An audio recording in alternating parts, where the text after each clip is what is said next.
Olá, amigos e amigas, Diácono Beto, Paróquia São Miguel Arcanjo, Arquidiocese de Maringá. Estamos estudando o livro de 1 Samuel, nosso 14º vídeo, hoje no capítulo 13, aonde começa o reinado de Saul. Mas para bem estudarmos, invoquemos a Trindade Santa, ela que é Pai, e Filho, e Espírito Santo. Amém. Convido você a se inscrever no canal para juntos estudarmos a Sagrada Escritura, que ilumina a nossa vida. Quando você pega a sua Bíblia, no 13º capítulo do primeiro livro de Samuel, você tem o começo do reinado de Saul. Aqui precisamos entender algo muito forte. Saul está entre dois personagens fortes do Antigo Testamento. Ele é contemporâneo a Samuel e a Davi, que logo vai entrar em cena. Então, digamos que antes ele já tem Samuel como um juiz, como um sacerdote e como um profeta respeitado e reconhecido pelo povo. E logo depois vai surgir o grande rei Davi. O seu reinado está entre duas figuras marcantes do Antigo Testamento. Isso, para sua imagem, é muito prejudicial. E no vídeo de hoje, nós vamos estudar a primeira grande atitude ruim de Saul. Ele vai ter várias atitudes ruins, mas essa primeira vai causar um rompimento com Samuel. No versículo 1 diz assim, pela Bíblia de Jerusalém: Saul tinha anos quando subiu ao trono e reinou 2 anos sobre Israel. Quando você pega a edição pastoral, diz já de uma maneira diferente. Saul tinha 30 anos quando se tornou rei e reinou sobre Israel durante 20 anos. Por que nós temos essa diferença? A Bíblia de Jerusalém segue os originais. E parece que essa parte foi omitida como que querendo descaracterizar um pouco o governo de Saul. Já na Bíblia edição pastoral, ela quer facilitar a compreensão e fala que Saul tinha 30 anos e reinou por 20 anos.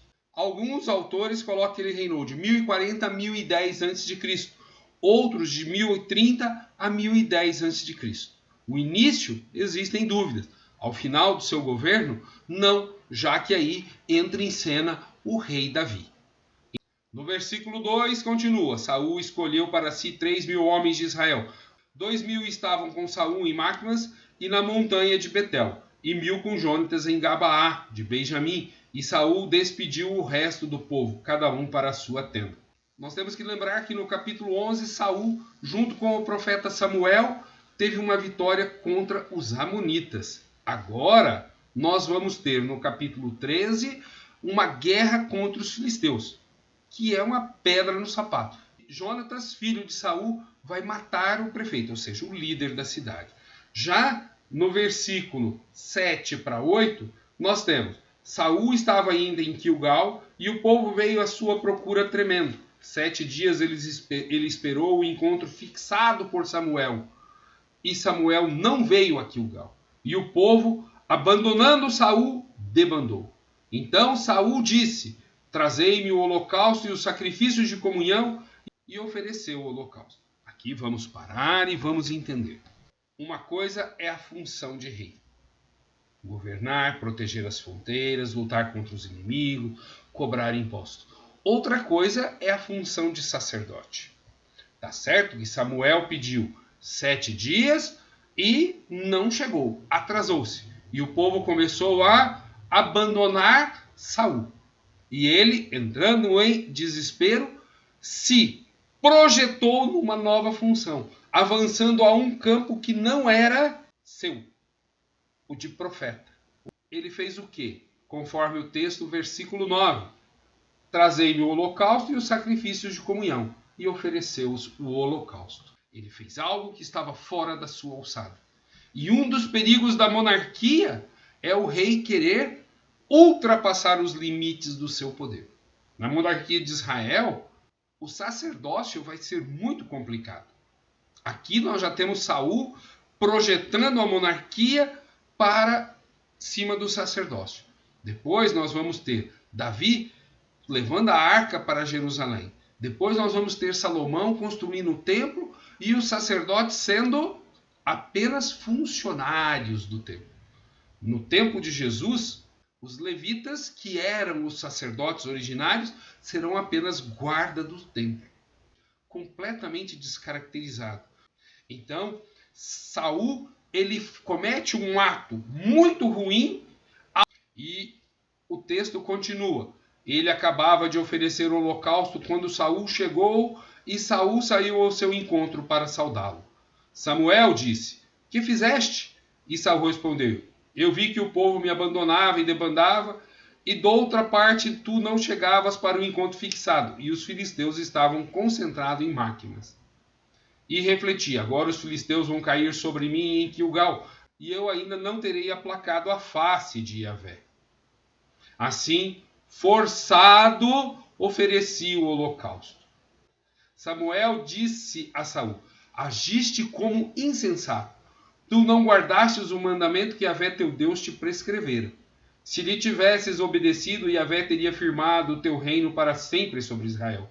Mas agora o teu reino não subsistirá. Yahvé já achou um homem conforme o seu coração e o instituiu para chefe do seu povo, porque tu não observaste o que Yahvé lhe havia ordenado." Samuel levantou-se e subiu de Gilgal para seguir o seu caminho. O que restava do povo subiu atrás de Saul ao encontro dos guerreiros e foi de Gilgal a Gabá de Benjamim. Saul passou em revista o povo e se achava com ele cerca de 600 homens. Eram 2.000 que estavam com ele e 1.000 com Jonathan. Agora já tinha 600. Porque não houve a concordância do profeta, que viu o rei ultrapassar os seus limites, projetando o seu poder para cima do serviço sacerdotal e profético. Aí, nos versículos finais, nós vamos ter o preparativo para o combate. Saul, seu filho Jonatas e o povo que estava com eles permaneceram em Gabá de Benjamim, e os filisteus estavam acampados em Maca. O comando de ataque saiu do campo filisteus em 3 grupos. Um tomou a direção de Efra, na terra de Sual, outro grupo tomou a direção de Bet-Horon, e o terceiro se dirigiu para a elevação que domina o Vale das Hienas, no caminho do deserto. Não havia mais ferreiro em parte alguma da terra de Israel, porque os filisteus haviam dito: "Importa impedir que os hebreus fabriquem espadas e lanças." Aqui algo importante. Nós falamos que 2 desenvolvimentos tecnológicos serão importantes. Primeiro, o domínio do boi como um instrumento de trabalho, e o segundo, o ferro, que vai substituir as enxadas. Aqui, os hebreus, os israelitas, eles têm o ferro, mas não dominam a lavração. Inclusive, eles têm que pagar para que os filisteus amolem suas ferramentas. E somente Saul e Jonatas vão ter uma lança de ferro. O restante ainda está com armas de madeira. Aí no versículo 20, por isso todo Israel tinha que descer aos filisteus para amolar cada um a sua relha, o seu machado, a sua enxó e a sua foice. O custo era de 2/3 de um ciclo, ou seja, era cobrado muito caro. Isso é importante perceber. Primeiro, o povo tem uma desvantagem tecnológica, mas quem até então fazia guerra era Yahvé. Agora eles têm um rei, e o rei, nesse primeiro momento, quando assume o seu poder, já se prerroga um poder que não é dele, o poder sacerdotal. Então ele tem um poder político e militar, mas ele quis usurpar o poder religioso para que estivesse com ele, já que o povo, ainda olhando a maneira como viviam no sistema tribal, Deus, através dos sacerdotes, através dos juízes, sempre faziam essa parte. E quem lutava era Deus. Aqui, o primeiro ato ruim de Saul. E já é falado que Deus escolheu outro para o lugar dele. Daqui um pouquinho, a partir do capítulo 16, nós vamos ter a entrada de Davi em cena. Importante entendermos isso, que a figura de Saul, espremida entre Samuel e Davi, também faz coisas erradas. Sigamos juntos. Paz e bem.